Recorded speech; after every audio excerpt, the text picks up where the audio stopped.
आज एक नई चीज मैं बताने जा रहा हूं। इंग्लिश लिटरेचर में रोमांटिसिज्म, ये नई चीज है, लेकिन इंटरमीडिएट के विद्यार्थियों को अच्छा से जानना चाहिए। कंपटीशन से भी इसका मकसद है, और बाकी नीचे वाले भी जान सकते हैं। ऊपर वालों के लिए बहुत जरूरी है, बीए वगैरह के लिए।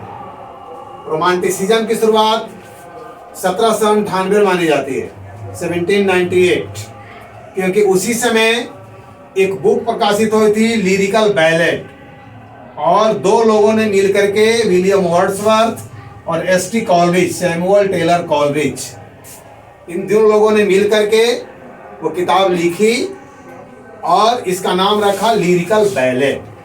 This is the start of romantic as.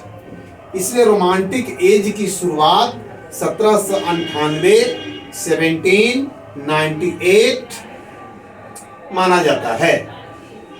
इस एज के 5 कवि, रोमांटिक एज के 5 कवि माने जाते हैं इंग्लिश लिटरेचर में। उनका नाम और उनका बर्थ और डेथ ऐसे है। विलियम वर्ड्सवर्थ जो सबसे सीनियर, 1770, 1770, और डेथ 1850, 1850।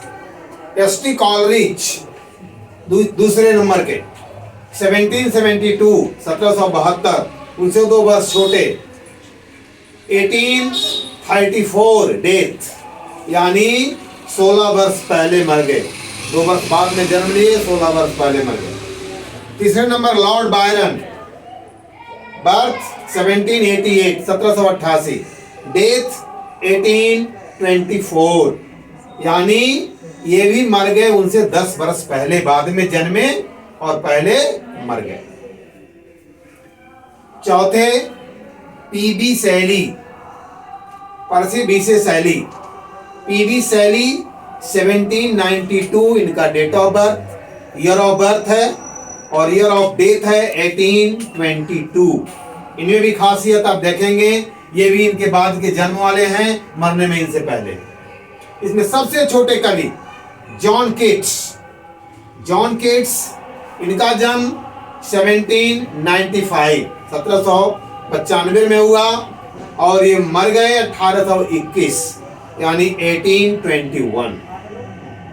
तो इस तरह से आप देखेंगे जितने भी रोमांटिक पोएट्स हैं उनका बर्थ देखेंगे सीक्वेंस में। सबसे बड़े वर्ड्सवर्थ 1770, उनके बाद एसटी कॉलरिज 1772, उनके बाद लॉर्ड बायरन 1788, उनके बाद पीबी शैली 1792, सबसे छोटे जॉन केट्स 1795। इनका डेथ देखेंगे तो सबसे छोटे सबसे पहले मरे, उनके बाद वाले उनके बाद मरे, उनके बाद वाले उनके बाद मरे, सेकंड नंबर के उनके बाद मरे, और सबसे बाद में मरने वाले हैं वर्ड्सवर्थ, जिनका जन्म सबसे पहले हुआ। तो जन्म में जैसे सीक्वेंस है ऊपर से नीचे, मृत्यु में, डेथ में वही सीक्वेंस नीचे से ऊपर है, वह सीधे उल्टा हो गया। इसे खासियत है रोमांटिक एज की। तो आज आपने समझ दिया कि सारे रोमांटिक पोएट के नाम से जाने जाते हैं, और यह एज शुरू होता है 1798 से, क्योंकि इसी समय लिरिकल बैलेट प्रकाशित हुआ था वर्ड्सवर्थ और एसटी कॉलरिज द्वारा, और बाद में इन सभी लोगों ने इसी तरह की कविताएं लिखी और फिर एक सारे रोमांटिक ग्रुप में शामिल हो गए। तो इन 5 पोएट्स को, 5 poets are considered as romantic poets of romantic age. Thank you. Thanks a lot.